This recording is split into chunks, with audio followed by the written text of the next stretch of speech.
Hello student, chapter first, some basic concept of the chemistry, class 11th. Today we are going to be discuss determination of the empirical and molecular formula. Previous class में हमने empirical and molecular formula समझा था और कुछ question भी किए थे. आज का हमारा सेशन क्वेश्चन से ही रिलेटिव रहेगा. बट पहले आप ये समझ लीजिए what is the empirical and molecular formula. Suppose हमारे पास हम इसमें यहाँ पे मॉलिक्यूलर फार्मूला मैंने लिया बेंजीन C6H6 है ना. एंड द एम्पेरिकल फार्मूला मैंने मान लो इसका लिखना है तो कैसे लिखते हैं आप स्टूडेंट एम्पेरिकल फार्मूला C और H. Empirical formula is the simplest whole number ratio. Empirical formula represent to the simplest whole number ratio of molecular formula. ये कंप्लीट जो नंबर लिखा होता है this is known as the molecular formula. And अगर हम simplest में लिखते हैं, जैसे सिंपलेस्ट अगर इसका मल्टीप्लिकेशन करेंगे 6 का तो आपको इधर से इधर चलेंगे तो आपको मॉलिक्यूलर फार्मूला मिल जाता है ना. और ये होता है इसका सिंपलेस्ट रेशियो में अगर हम लिखते हैं तो ये एम्पेरिकल फार्मूला. इसी तरह से हमें ये रिलेशन मिल जाता था n into empirical formula and यहाँ पे this is the molecular formula student. ठीक है, तो n किसको बताता है? ये नंबर को बताता है, जो नंबर से मल्टीप्लिकेशन करके आप इधर से इधर चलते हैं. इसी तरह से अगर मास पूछेगा तो आप यहाँ पर क्या करेंगे? एम्पेरिकल फार्मूला मास है ना, एम्पेरिकल फार्मूला मास और ये मॉलिक्यूलर फार्मूला मास. तो हम इसको आगे देखेंगे. हम एक क्वेश्चन करेंगे तो क्वेश्चन में अप्लाई करेंगे तभी हमें चीज़ें ज़्यादा समझ में आएंगी. हमारे पास क्वेश्चन है a compound contains 34.8% oxygen, 52.2% carbon and 13.0% hydrogen. What is the empirical formula mass? तो स्टूडेंट यहाँ पे क्या पूछा है? एम्पेरिकल फार्मूला मास बोला है. तो देखो एम्पेरिकल अगर हम ऐसे निकालते हैं तो देखो ये जो होता है n इक्वल्स टू आपको पता है ये होता है. अगर हम इसको एम्पेरिकल फार्मूला मास बोल देंगे तो आपको यहाँ पर क्या मिल जाएगा है ना. तो ये इधर जाएगा n इंटू मॉलिक्यूलर फार्मूला है ना. या फिर आप इसको ऐसे भी कर लेंगे. अगर आप इसको n इक्वल्स टू लिखते हैं तो आपको मिलेगा स्टूडेंट ये molecular formula mass upon empirical formula mass. ठीक है, तो ये जो है इस फॉर्मूले की हेल्प से हम इस फॉर्मूले का यूज़ करेंगे और इस क्वेश्चन को शॉर्ट आउट करेंगे.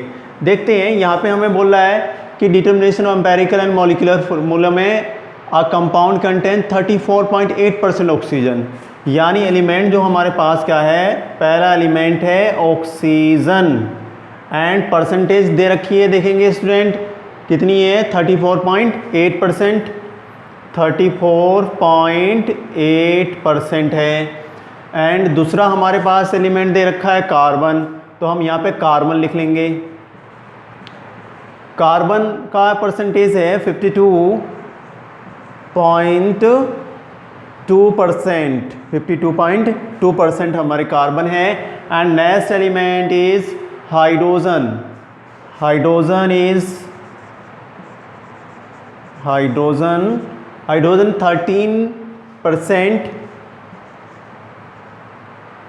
13% हमारे पास हाइड्रोजन है स्टूडेंट. तो ये एलिमेंट्स हमको दे रखे हैं. ठीक है, ऑक्सीजन 34.8%, कार्बन 52.2% एंड हाइड्रोजन 13%. अब देखो स्टूडेंट एटॉमिक मास आपको गिवन नहीं होता तब भी आपको याद रखना पड़ेगा. जो ऑक्सीजन होता है, ऑक्सीजन के लिए आपको पता है कि ऑक्सीजन का होता है 16, नीचे 8 लिखते हैं. ये क्या होता है? एटॉमिक मास होता है. इसी तरह से अगर आप बात करते हैं कार्बन की तो स्टूडेंट देखो कार्बन आप पीरियोडिक टेबल आपको याद करनी होगी और समझना होगा. देखो 6C12 एंड 12 क्या होता है? Atomic mass of the carbon. और हाइड्रोजन का स्टूडेंट आपको पता है 1 होगा. तो एटॉमिक मास आपको यहाँ पे लिखना है. ऑक्सीजन के लिए कितना लिखेंगे आप? 16 ऑक्सीजन का है. एंड कार्बन का कितना होगा स्टूडेंट? 12 कार्बन का हो जाएगा. एंड हाइड्रोजन का कितना हो जाएगा? 1. तो 1 यहाँ पर हाइड्रोजन का हो जाएगा. ये हमने यहाँ तक पहुँच गए. अच्छे स्टेप्स आपको ध्यान रखना है. पहले हमने एलिमेंट लिखना है होता है, फिर परसेंटेज गिवन होती है, एटॉमिक मास आपको याद रखना है, थर्ड स्टेप में आपको ये लिखना होगा, and fourth step relative number of atom. तो रिलेटिव नंबर आपको कैसे निकालना होता है, आपने रिलेटिव नंबर निकालने के लिए हमने प्रीवियस लेक्चर में भी बताया था, जो परसेंटेज होती है उसको डिवाइड करते हैं एटॉमिक मास से। आप ध्यान रखना, परसेंटेज ऊपर लिखेंगे और एटॉमिक मास नीचे, यानी हम परसेंटेज को, जो हमारी परसेंटेज आ रही है वो कितनी है, 34.8 है, और हमें मास दे रखा है एटॉमिक मास 16। तो यहाँ पे हमें मिल जाएगा, इसको हम शॉर्ट आउट करेंगे, सोल्व आउट करेंगे तो आपको मिलेगा 2.175 या 2.17 तक आप निकाल लेंगे इसको, ठीक है। अगर बात करते हैं नेक्स्ट कार्बन की, तो कार्बन का यहाँ पे परसेंटेज दे रखा है 52.2%, तो यहाँ पे हम लिखेंगे 52.2% अपॉन कार्बन का मास कितना दे रखा है स्टूडेंट, तो यहाँ पर कार्बन का जो मास है वो कितना है, 12 है, तो 12 से हमने इसको डिवाइड करना है 52.2 को, आपको मिलेगा 4.35। Now the next one is the hydrogen. Hydrogen का मास होता है 1, आपको दिया है 13, आप ऐसे लिख देंगे 13 अपॉन 1, तो आपको मिल जाएगा 13 ही। तो this is the relative number of atom. Relative number of atom हमने यहाँ पे निकाल लिया है। अब सिंपलेस्ट रेशियो की बात करेंगे स्टूडेंट। सिंपलेस्ट रेशियो में देखो क्या होता है, स्मॉलेस्ट नंबर से आप डिवाइड करते हैं रिलेटिव नंबर ऑफ एटम को। सिंपल रेशियो में किससे डिवाइड करते हैं, आपको ध्यान रखना है। तो जो रिलेटिव नंबर ये आए हैं, इसमें स्मॉलेस्ट नंबर देखिए कौन है, तो स्मॉलेस्ट नंबर आपको दिखाई दे रहा है 2.175 होगा, क्योंकि ये 4.35 है एंड दिस इज द 13 है। तो स्मॉलेस्ट वैल्यू स्टूडेंट 2.1 होगी ना, स्मॉलेस्ट वैल्यू 2.175। तो देखो अगर आप सिंपलेस्ट रेशियो निकालते हैं तो रिलेटिव नंबर में स्मॉलेस्ट नंबर से सारे जो रिलेटिव नंबर दे रखे होते हैं एलिमेंट, उसको डिवाइड करना होता है। यहाँ पर आप क्या करेंगे, 2.175 को डिवाइड करेंगे आप 2.175 से, आपको आंसर मिलेगा 1। ओके, नाउ अब ये है तो इसको भी डिवाइड करेंगे। स्मॉलेस्ट नंबर हमने एक ले लिया है 2.175, तो यहाँ पर हमने 4.35 को हम डिवाइड करेंगे 2.175 से। तो आप जब इसको कैंसिल आउट करेंगे तो आपको मिल जाएगा 2। And the now last one 13 जो है, इसको भी डिवाइड करना है आपको। तो 13 अपॉन कितना नंबर है स्मॉलेस्ट हमारा, 2.175, ठीक है, 2.175। अब इसको हम डिवाइड करेंगे तो आपको मिलेगा 6, ठीक है स्टूडेंट।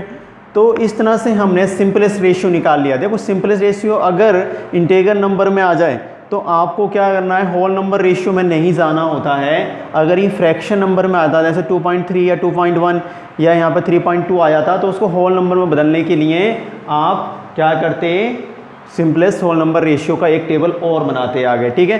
तो यहाँ पे हमने यहाँ तक ही करना है। अब स्टूडेंट हमने क्या करना है, इसका एम्पेरिकल फार्मूला लिखना है। क्या लिखना है, एम्पेरिकल फार्मूला। तो एम्पेरिकल फार्मूला सिंपल है। पहले आपने देखा यहाँ का ऑक्सीजन है, तो अगर हम यहाँ पे एम्पेरिकल फार्मूला लिखते हैं इसका स्टूडेंट, तो आपको मिलेगा यहाँ पर, देखो ऑक्सीजन, यहाँ पे हम लिख लेंगे एम्पेरिकल फार्मूला। एम्पेरिकल फार्मूला देखो, कार्बन है हमारे पास और हमारे पास हाइड्रोजन है ना। कार्बन को पहले लिख लीजिए, हाइड्रोजन फिर ऑक्सीजन लिख लेंगे। इस तरह से थोड़ा सिस्टमेटिक आपको ये रखना होता है, ऐसा नहीं पहले ऑक्सीजन आ जाए, ऐसे एलिमेंट ऐसे कंपाउंड नहीं बनते। तो पहले कार्बन फिर हाइड्रोजन एंड देन ऑक्सीजन। अब कार्बन चेक कीजिए, सिंपल रेशियो 2 है, तो कार्बन का यहाँ पे मैंने 2 लिख देना है। हाइड्रोजन चेक कीजिए, हाइड्रोजन का यहाँ पे 6 है, तो मैंने हाइड्रोजन 6 लिख देना है। एंड द ऑक्सीजन इज़ 1, तो 1 हमने नहीं लिखेंगे, या आप लिख भी देंगे तो कोई फ़र्क नहीं पड़ता। यहाँ पर ऑक्सीजन 1 लिखो या नहीं लिखें। तो this is the empirical formula. तो आपने इस तरह से एम्पेरिकल फार्मूला तो बता दिया। अब आपसे पूछा है क्या, उसने एम्पेरिकल फार्मूला मास पूछा है, ठीक है। तो देखो मैं यहाँ पर लिखता हूँ इसको हटाकर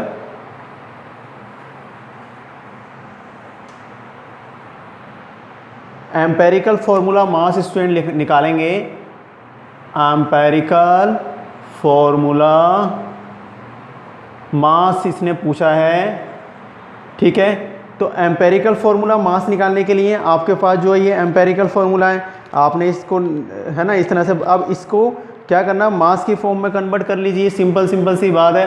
तो यहाँ पर आप क्या करेंगे, C2H6O है ना। अब कार्बन का मास यानी 2 इंटू इस नंबर से, क्योंकि ये नंबर हैं, n की वैल्यू हमें यहाँ पर लिखी हुई मिल गई, यहाँ पर हमने कैलकुलेट कर लिया सिंपल रेशियो में, n हमने निकाल रखा है। तो 2 इंटू अब मल्टीप्लिकेशन ही करना है। मास कार्बन का कितना होता है 12 प्लस 6 इंटू हाइड्रोजन का 1 होता है। फिर आपको ऑक्सीजन, तो ऑक्सीजन सिंपल प्लस करेंगे तो वहाँ पे ऑक्सीजन का कितना होता है आप लिखते हैं, है ना 16 आ जाएगा स्टूडेंट। तो यहाँ पर हम 16, आपको यहाँ पर जो स्टूडेंट आंसर मिलेगा शॉर्ट आउट करेंगे तो ये आपको मिलेगा 46। तो यहाँ पर हमें 46 जो मिला है ये है empirical formula mass. This is the answer of this question, empirical formula mass. हम यहाँ पे लिख देते हैं एम्पेरिकल फॉर्मूला मास कितना आया स्टूडेंट, आंसर में हमने मेंशन कर देना 46 आया है। This is the empirical formula mass. तो इस तरह से ये प्रॉब्लम्स आती हैं, आपको ईजिली करना है, इन चीज़ों को समझना है, ठीक है। इसको नोट कीजिए फिर आगे बढ़ेंगे।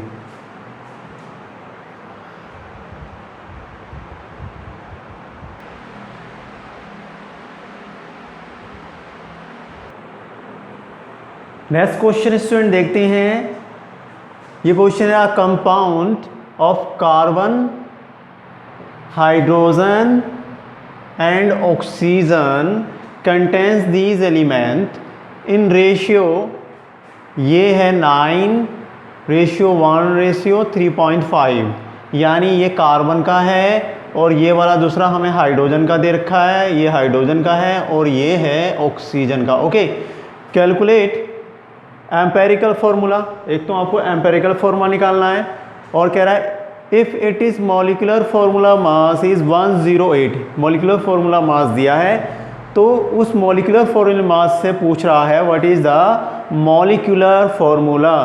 तो यहाँ पर एम्पेरिकल फार्मूला भी निकालना है आपको और मॉलिक्यूलर फार्मूला भी निकालना है। देखते हैं ऐसे क्वेश्चन को। सबसे पहले एलिमेंट हमने लिखे कार्बन है स्टूडेंट, हाइड्रोजन है एंड क्या है हमारे पास नाइट्रोजन है। तो कार्बन, हाइड्रोजन, नाइट्रोजन हमारे एलिमेंट्स हो गए। एलिमेंट का रेशियो की बात करते हैं तो देखो कार्बन का यहाँ पे दे रखा है 9, तो यहाँ पे हम 9% का यहाँ पे कॉलम नहीं बनाएंगे, यहाँ रेशियो दिया तो रेशियो ही लिखेंगे, ठीक है। और यहाँ पे 1 हाइड्रोजन का 1 दे रखा है एंड नाइट्रोजन इज़ 3.5, ठीक है बात। ये हमने लिख लिया, ये कार्बन का, ये हाइड्रोजन का एंड ये है नाइट्रोजन का। एटॉमिक मास कार्बन का आपको याद रखना है कितना होता है स्टूडेंट, कार्बन का एटॉमिक मास आप लिखेंगे तो यहाँ पर 12 एंड द हाइड्रोजन का क्या आ जाएगा 1 और स्टूडेंट नाइट्रोजन का कितना होता है 14 होता है, नाइट्रोजन का 14। ये हमने एटॉमिक मास लिख लिया। नेक्स्ट स्टेप की तरफ बढ़ते हैं, रिलेटिव नंबर ऑफ एटम। यहाँ पर रेशियो को डिवाइड करेंगे एटॉमिक मास से, ध्यान रखना यहाँ पे जो रेशियो दिया उसको किससे डिवाइड करेंगे, एटॉमिक मास से डिवाइड करेंगे। रेशियो जैसे 9 है तो 9 डिवाइडेड 12 आपको मिलेगा 0.75। नेक्स्ट है 1 तो 1/1 आपको मिल जाएगा स्टूडेंट 1 एंड नेक्स्ट है 3.5 को आप डिवाइड करेंगे 14 से तो आपको मिल जाएगा कितना, ये वाला आंसर 0.25 मिलेगा। अब सिंपल रेशियो निकालने के लिए आप क्या करेंगे स्टूडेंट, स्मॉलेस्ट नंबर से डिवाइड करते हैं। किससे, ध्यान रखना है स्मॉलेस्ट नंबर लेते हैं और उससे क्या करते हैं डिवाइड करेंगे सभी को, है स्मॉलेस्ट नंबर नीचे लिखते हैं और ऊपर जो भी रिलेटिव नंबर है एटम का उसको हम डिवाइड करेंगे। स्मॉलेस्ट नंबर देखो 0.75 है, यहाँ पर एक हमारे पास 1 है, एक हमारे पास 0.25 है। तो स्मॉलेस्ट नंबर कौन सा होगा स्टूडेंट, 1 तो है नहीं, क्लियर है, 0.75 है और एक है 0.25, तो 0.25 क्या हो जाएगा यहाँ पे हमारा स्मॉलेस्ट नंबर हो जाएगा। तो ये जो नंबर है हम ये क्या है हमारा स्मॉलेस्ट नंबर, तो यहाँ पे हम लिखेंगे 0.75 अपॉन स्मॉलेस्ट नंबर 0.25, ठीक है, इससे ये कैंसिल, आपको मिलेगा 3। अब 1 से करेंगे, स्मॉलेस्ट नंबर वही हमने चूज़ कर लिया है 0.25, है ना। 1 से डिवाइड करने पर आपको कितना मिल जाएगा, 4 मिल जाएगा। एंड यहाँ पे 0.25 को आप डिवाइड करेंगे 0.25 से ही, 0.25 को किससे डिवाइड करेंगे, 0.25 से, तो आपको यहाँ पे स्टूडेंट कितना मिल जाएगा, 1 मिल जाएगा। तो इस तरह से आपने यहाँ पर ये सिंपल रेशियो निकाल लिया। अब कितना इजी सा है स्टूडेंट, देखो अब आपने कुछ नहीं करना है। एम्पेरिकल फार्मूले के लिए कार्बन, हाइड्रोजन, नाइट्रोजन, तो empirical formula equals to CHN, C कितना है 3, H कितना है 4 एंड नाइट्रोजन देखिए यहाँ पे 1, तो this is the empirical formula. C3H4N क्या आ गया हमारा एम्पेरिकल फार्मूला। अब इससे मास निकालेंगे तो देखो 3 इंटू कार्बन का मास कितना होगा स्टूडेंट 12, ठीक है। हाइड्रोजन से करेंगे तो 4 इंटू 1 4 ही रहेगा, एंड नाइट्रोजन से हम करेंगे तो 14 होता है। तो ओवरऑल आपको मास कितना मिल जाएगा स्टूडेंट, यहाँ पे आपको मास मिल जाएगा 54। इसको आप कैलकुलेट करेंगे आपको मिलेगा 54। तो 54 आपको क्या मिल गया यहाँ पर, 54 आपको यहाँ पर मिल जाता है मास। हम इसको यहाँ पे ऊपर लिखेंगे, नीचे दिखाई नहीं दे रहा है, मैं यहाँ पे लिखूँगा, देखो एम्पेरिकल फार्मूला शॉर्ट में EMP formula, empirical formula equals to क्या मिला है आपको मिला है यहाँ पे कार्बन, तो कार्बन क्या है 3, है ना, हाइड्रोजन कितना है 4 है, और ऑक्सीजन कितना है, सॉरी नाइट्रोजन 1 है। तो ये मिला आपको empirical formula C3H4N। And the empirical formula mass निकाल लीजिए। एम्पेरिकल फार्मूला मास आप निकालेंगे तो आपको देखो कैसे मिलेगा, 3, तो 3 इंटू कार्बन का 12 होता है, इसी तरह से 4 इंटू 1, है ना, क्योंकि इसका मास 1 होगा, एंड प्लस नाइट्रोजन का 14 होता है स्टूडेंट। तो आपको जब डिवाइड इसको कैलकुलेट कर लेंगे तो आपको मिलेगा 54। तो 54 क्या आ गया, एम्पेरिकल फार्मूला मास आ गया, ठीक है। अब हमने क्वेश्चन पढ़ना है, हमारा क्वेश्चन क्या है, मॉलिक्यूलर मास दे रखा है तो मॉलिक्यूलर फार्मूला बताना है। तो मॉलिक्यूलर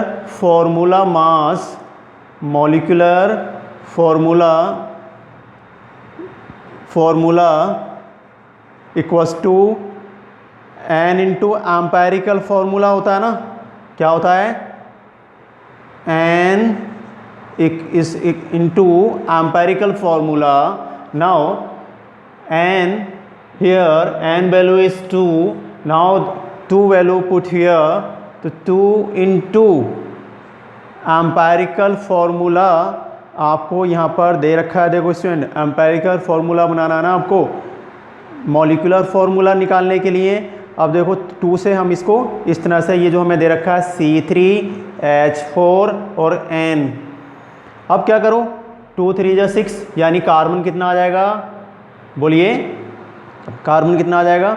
अच्छा आपको कन्फ्यूजन हो रहा होगा N कहाँ से आया, तो देखो N आप निकालने के लिए molecular formula upon empirical formula आप पढ़ते हैं, ठीक है। आपको मॉलिक्यूलर फार्मूला मास 108 दे रखा है, और अभी एम्पेरिकल मास आपने निकाला था, ये कितना आया था 54 आया था। इसको डिवाइड करके आपको N की वैल्यू मिल जाती है, तो N की 2, तो डायरेक्टली हमने N की वैल्यू 2 जो रखी है मॉलिक्यूलर फार्मूला मास में वो यहाँ से रखी है, ठीक है। तो अब आपको मिलेगा ये मॉलिक्यूलर फार्मूला 2 3 जा 6 एंड 2 4 जा 8, नाइट्रोजन एंड 2, तो C6H8 and 2, this is the, ये मिला हमको मॉलिक्यूलर फार्मूला। ये क्या है हमारा मॉलिक्यूलर फार्मूला। तो इस क्वेश्चन में स्टूडेंट एम्पेरिकल फार्मूला पूछा था, एम्पेरिकल फार्मूला हमें ये मिला है, ध्यान रखना आपको C3H4N and molecular formula C6H8 and 2, ठीक है। इसको नोट कीजिए, फिर आगे बढ़ते हैं।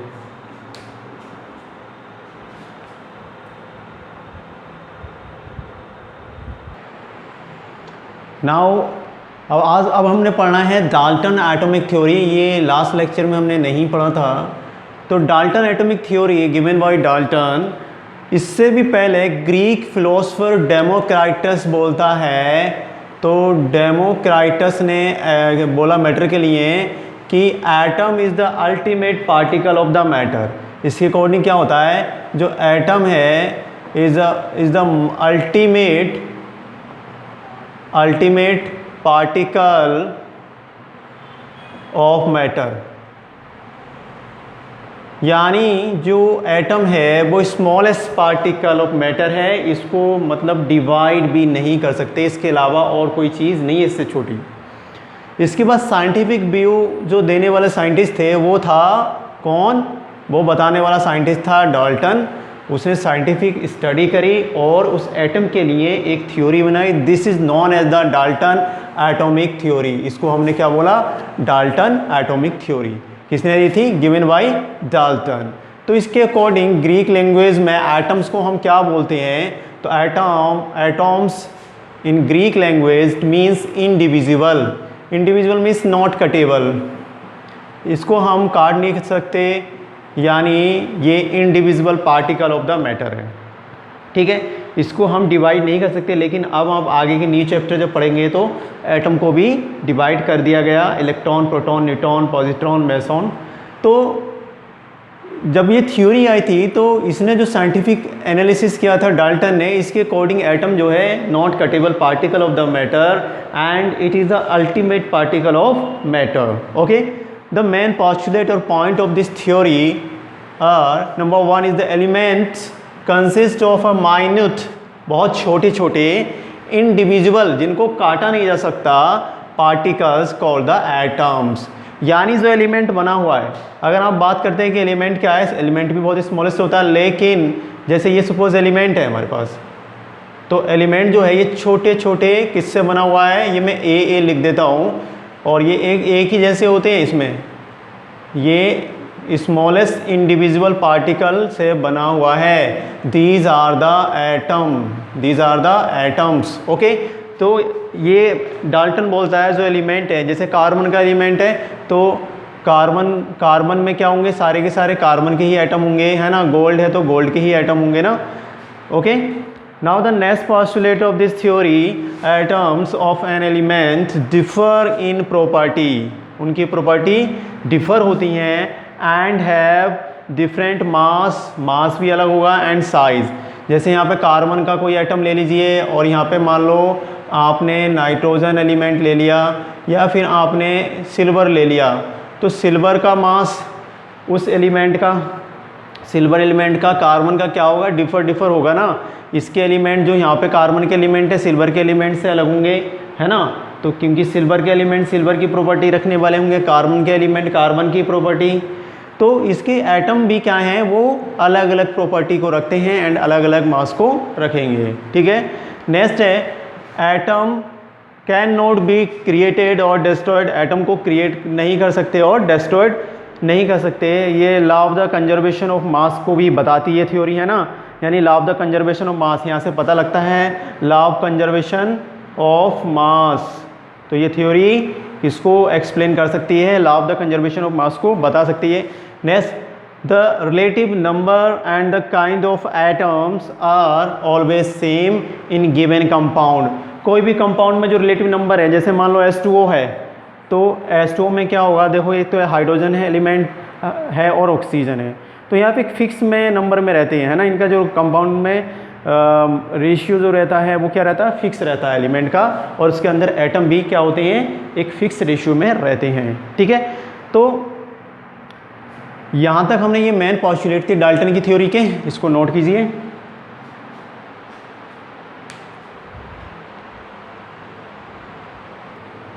अब स्टूडेंट डाल्टन एटॉमिक थ्योरी के पोस्टुलेट के बाद ये एक्सप्लेन करता है law of the chemical combination. तो केमिकल कॉम्बिनेशन के जो लॉज हमने पढ़े थे, ये किस किस को एक्सप्लेन करता है, ये law of the conservation of mass को बताता है। यानी जो law of the conservation of mass है वो बोलता है एटम नॉट क्रिएटेड और डिस्ट्रॉयड ना, तो उसको ये एक्सप्लेन करती है theory. And the law of the constant composition, यानी किसी भी रिएक्शन से कंपाउंड बनाते हैं उसका कंपोजिशन कांस्टेंट रहता है, प्रीवियसली हमने ये डिस्कस कर चुके हैं। And law of the multiple proportion को भी इसने बता देती है थ्योरी। लेकिन इस थ्योरी की कुछ लिमिटेशन भी हैं, कुछ ड्रॉबैक हैं। वो क्या हैं? देखो, ये fail to explain the law of the gaseous volume, gases volume के लॉज को ये नहीं बता पाती है ये थ्योरी। गैसेस वॉल्यूम क्या होता है? सिंपल रेशियो में आगे हम जब गैस को एक टेम्परेचर प्रेशर में रिएक्ट कराते हैं तो प्रोडक्शन जो होता है उसको ये नहीं बताता है। आगे हम देखेंगे इस गैसेस वॉल्यूम को। नेक्स्ट है, it fail to explain the nature of forces, जो एलिमेंट्स जुड़ रहे हैं और कंपाउंड का फॉर्मेशन कर रहे हैं उसमें जो कौन से कैसे फोर्सेस लगते हैं उसको ये नहीं बताती है।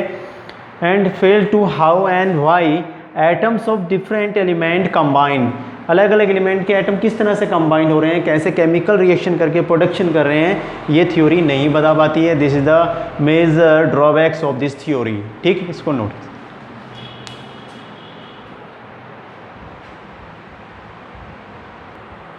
नेक्स्ट लॉ है स्टूडेंट, नेक्स्ट लॉ है हमारे पास gases, Gay Lussac law of gaseous volume. तो इसने गैसियस वॉल्यूम को एक्सप्लेन किया था गैलुसेक ने। अकॉर्डिंग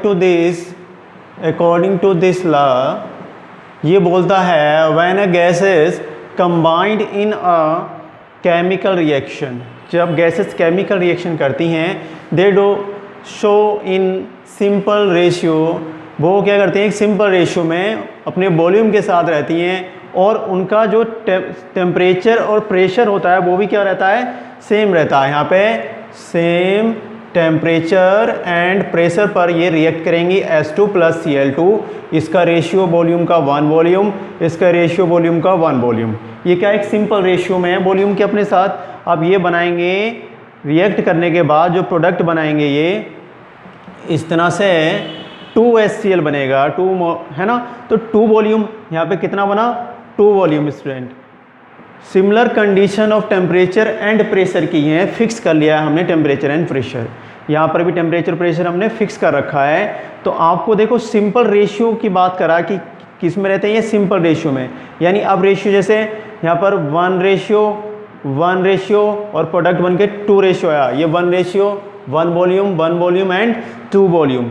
तो सिंपल रेशियो में रहते हैं। ये रिसर्च करी थी किसने, ये बताने वाले साइंटिस्ट थे गैलुसेक। ठीक है, आज के लेक्चर में यहीं तक करते हैं। ठीक है, नोट्स आप बनाते रहना, इसको अच्छे से नोट कीजिए। Thank you.